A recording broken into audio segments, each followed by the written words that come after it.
जय हिंद दोस्तों, मेरा नाम है अरुण कुमार। पिछली वीडियो में हमने देखा था, हम बात कर रहे थे भारत में नए राज्यों के उदय के बारे में। किस समय की बात कर रहे हैं? हम बात कर रहे हैं उस समय की जिस समय केंद्र में मुगल सम्राटों की सत्ता धीरे धीरे क्षीण होती चली जा रही थी। भारत में नए राज्यों का उदय हो रहा था और ईस्ट इंडिया कंपनी धीरे धीरे भारत में अपना प्रभुत्व स्थापित करती जा रही थी। उसी क्रम में हमने देखा था कि बक्सर का युद्ध होता है। बक्सर का युद्ध होता है 22 अक्टूबर 1764 को, जहां पे एक तरफ मीर कासिम, अवध का नवाब शुजाउद्दौला और दिल्ली का सम्राट शाह आलम द्वितीय की सेना होती है, और उसके खिलाफ होता है अंग्रेज के उस समय गवर्नर होते हैं हेक्टर मुनरो। और हेक्टर मुनरो इस युद्ध को जीत जाते हैं। जीतने के बाद भारत में वास्तविक रूप से ब्रिटिश की प्रभुसत्ता स्थापित हो जाती है। इस प्रभुसत्ता स्थापित होने के बाद लॉर्ड क्लाइव वापस आते हैं भारत में, जो कि एक बार चले गए थे। पुनः गवर्नर जनरल बन के आते हैं और इलाहाबाद की 2 संधियां होती हैं। तो वहीं से हम इस वीडियो को शुरू करते हैं। इलाहाबाद की संधि से बात करेंगे हम। इलाहाबाद की संधि से पहले अवध राज्य के बारे में, अवध राज्य का उदय किस तरह होता है और अवध राज्य के बारे में क्या क्या इंपॉर्टेंट फैक्ट जानने योग्य हैं। तो नए राज्यों के उदय के क्रम में हम अवध राज्य के बारे में बात करें तो अवध राज्य इस समय बफर राज्य का काम कर रहा था। बफर राज्य का मतलब था यहाँ पे एक तरफ बंगाल और बिहार वाले क्षेत्र में अंग्रेज अपनी पावर स्थापित कर चुके थे, महाराष्ट्र वाले क्षेत्र में मराठा अपनी पावर में थे, और दिल्ली वाले क्षेत्र में अभी भी सम्राट जो मुगल सम्राट थे उनकी सत्ता बनी हुई थी। और इन तीनों के बीच में था अवध राज्य, जो कि वर्तमान में बात करें तो इलाहाबाद और लखनऊ के क्षेत्र के आसपास का क्षेत्र वाला अवध राज्य बफर राज्य के रूप में काम कर रहा था। यहाँ पर होती है इलाहाबाद की पहली संधि 12 अगस्त 1765 को। तो देखिए, इलाहाबाद की पहली संधि और इलाहाबाद की दूसरी संधि के बारे में हम वीडियो में के अंत में जानेंगे, अंत में बात करेंगे। पहले हम जान लेते हैं कि सबसे पहले ये राज्य बना कैसे। कौन सा राज्य की बात कर रहे हैं हम? स्वतंत्र राज्य की बात कर रहे हैं हम, अवध के बारे में। तो देखिए, एक सबसे पहले जो अवध के नवाब थे उनका नाम था शाह आदत खां। शाह आदत खां, जिन्हें बुरहान उल मुल्क की उपाधि दी गई थी। 1722 से 1739 तक ये अवध राज्य में एक तरह से वजीर के रूप में या मुगल अफसर के रूप में कार्य कर रहे थे। लेकिन 1739 होते होते एक तरह से ये स्वतंत्र ही इन्होंने अवध राज्य को कर लिया था। अवध राज्य के स्वतंत्र राज्य का संस्थापक इन्हीं को कहा जाता है, शहादत खां। शहादत उल्ला खां नहीं लिखा है, क्योंकि शहादत उल्ला खां जो है वो कर्नाटक के संस्थापक हैं। बुरहान उल मुल्क या शहादत खां को अवध के स्वतंत्र राज्य का संस्थापक कहा जाता है। दिल्ली में आपको पता होगा, मुगल काल के दौरान सैयद बंधुओं के विरुद्ध षड्यंत्र हुआ था। उस षड्यंत्र में शहादत खां ने भाग लिया। इस भाग लेने के कारण मुगल शासक ने इनको पंच हजारी का मनसब दिया, उसके बाद सप्त हजारी का मनसब दिया और बुरहान मुल्क की उपाधि दी थी। क्यों? क्योंकि इन्होंने सैयद बंधुओं के विरुद्ध षड्यंत्र में भाग लिया था। जब ये अवध राज्य के मुगल अफसर थे तब इन्होंने कुछ बहुत ही अच्छे कार्य किए, जैसे कि अवध में न्यू राजस्व का बंदोबस्त किया। मुगल अफसर बन के जब ये अवध में आए थे तो अवध वाले क्षेत्र में बड़े बड़े जमींदारों ने विद्रोह कर दिया था। बहुत ही अराजकता का माहौल था। इन्होंने उन जमींदारों के विद्रोह को शांत किया, न्यू राजस्व बंदोबस्त किया, जिसके कारण किसानों की स्थिति को बेहतर बनाने में मदद मिली। इसके अलावा अराजकता को कम करने का काम किया, क्योंकि जमींदारों के विद्रोह के कारण क्षेत्र में, राज्य में, अवध में अराजकता फैली हुई थी। सूबे के वित्तीय साधनों को बढ़ाने का काम किया, न्याय एवं शांति स्थापित करने का प्रयास किया।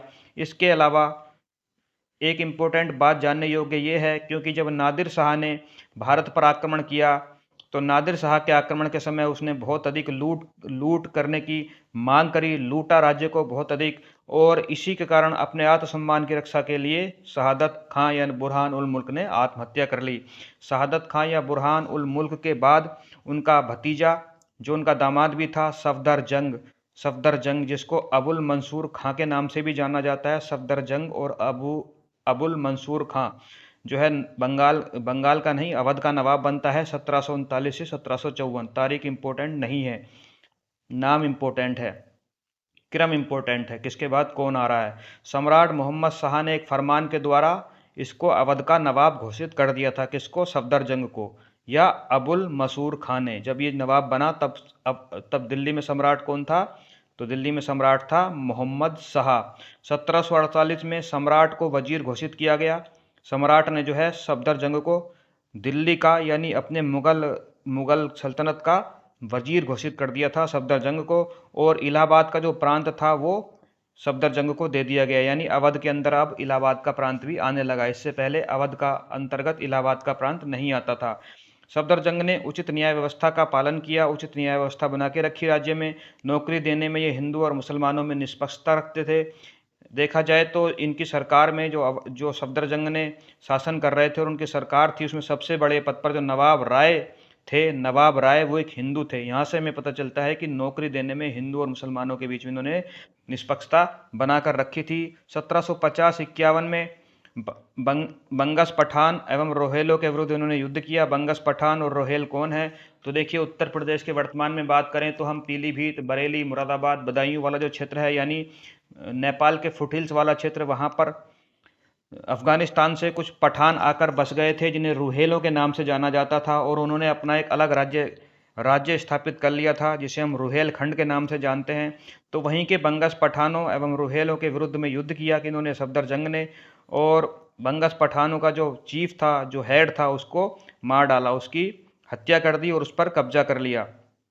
मराठों की सैनिक सहायता प्राप्त करी सफदरजंग ने, और जाटों को भी अपना समर्थन दिया। जाटों का राज्य स्थापित हो रहा था भरतपुर, अलीगढ़, मथुरा वाले क्षेत्र में, तो जाटों का समर्थन इनको प्राप्त हुआ, राजपूतों का समर्थन इनको प्राप्त था, और मराठाओं की सैनिक सहायता भी करते थे। कौन? सफदरजंग।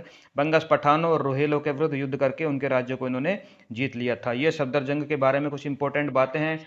उसके बाद यहाँ पे जो नवाब बनते हैं उनका नाम है शुजाउद्दौला। ठीक है, क्या नाम है? शुजाउद्दौला। 1754 से 1775 के बीच में अवध के नवाब बनते हैं। और इसी समय पे होता है पानीपत का तीसरा युद्ध। पानीपत का तीसरा युद्ध मतलब आपको समझ में आ गया होगा, अहमद शाह अब्दाली और मराठाओं के बीच में लड़ा गया था पानीपत का तीसरा युद्ध। उस समय जो है ये अहमद शाह अब्दाली का साथ देते हैं, मराठाओं का साथ नहीं देते। शुजाउद्दौला इतिहास की एक बहुत इंपॉर्टेंट घटना है।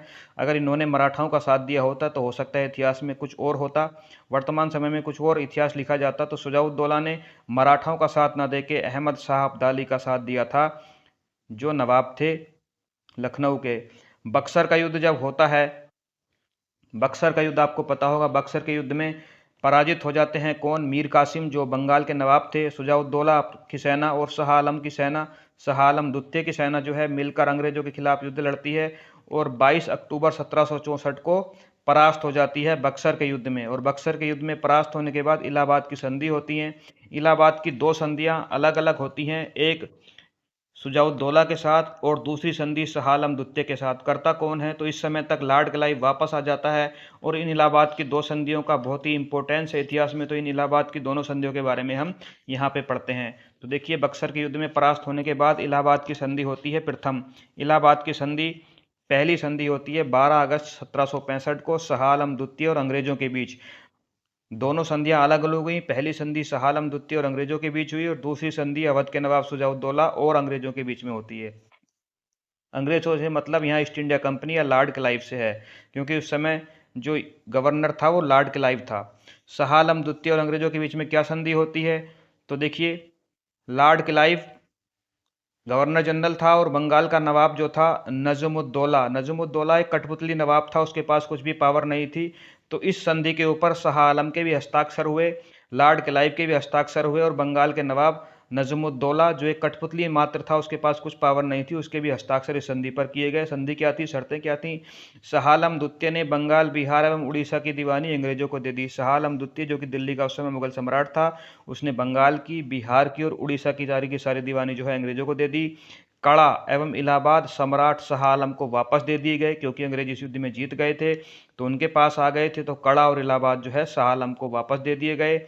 मुगल सम्राट को 26 लाख रुपए वार्षिक पेंशन दी जाने लगी। मतलब मुगल सम्राट अब पेंशन के ऊपर जिंदा रहने लगा था, अब उसके पास कुछ पावर नहीं थी। तो कड़ा और इलाहाबाद राज्य शाह आलम को वापस दे दिए गए। मुगल सम्राट को 26 लाख रुपए वार्षिक पेंशन दी जाने लगी। इलाहाबाद की दूसरी संधि जो थी वो अवध के नवाब, जो मैंने अभी आपको पढ़ाया, अवध का नवाब शुजाउद्दौला और लॉर्ड क्लाइव के बीच में हुई। इसकी क्या शर्तें थी? जैसा कि आपने अभी देखा कि इलाहाबाद की पहली संधि में देखा, कड़ा और इलाहाबाद सम्राट शाह आलम को दे दिए गए। तो कड़ा और इलाहाबाद कहाँ से आए? कड़ा और इलाहाबाद किसके थे? कड़ा और इलाहाबाद अवध का प्रांत हुआ करते थे। इलाहाबाद एवं कड़ा को छोड़कर अवध राज्य नवाब को वापस दे दिया गया। अवध में से कड़ा और इलाहाबाद शाह आलम द्वितीय को दे दिए गए, और जो बच गया वो पूरे का पूरा अवध राज्य जो है नवाब शुजाउद्दौला को वापस दे दिया गया। लेकिन बदले में 50 लाख रुपए लिए गए अंग्रेजों के द्वारा, और चुनार का किला कंपनी को दे दिया गया। ठीक है, 26 लाख रुपए वार्षिक पेंशन दी जाने लगी थी मुगल सम्राट को इलाहाबाद की प्रथम संधि में, और यहाँ 50 लाख रुपए ले लिए गए इलाहाबाद की दूसरी संधि में। तो देखिए यहाँ से 26 लाख रुपए नहीं, 2 साल का जुगाड़ तो यहीं से हो गया। और चुनार का किला भी ले लिया अंग्रेजों ने, किससे? नवाब सिजाउद्दौला से।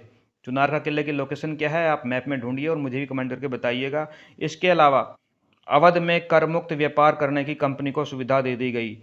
देखिए इलाहाबाद की प्रथम संधि में बंगाल, बिहार और उड़ीसा की दीवानी अंग्रेजों को दे दी गई, और इलाहाबाद की दूसरी संधि में अवध में कर मुक्त व्यापार करने की कंपनी को अनुमति दे दी गई, सुविधा कंपनी को मिल गई। इस तरह से इलाहाबाद की संधि के बाद एक तरह से अंग्रेजों का वर्चस्व, कंपनी का वर्चस्व भारत में, प्रभुत्व भारत में कायम हो गया। इसके बाद क्या हुआ? इलाहाबाद की दूसरी संधि के बाद, इलाहाबाद की दूसरी संधि यहाँ नवाब के साथ हुई थी। उसके बाद होती है बनारस की संधि।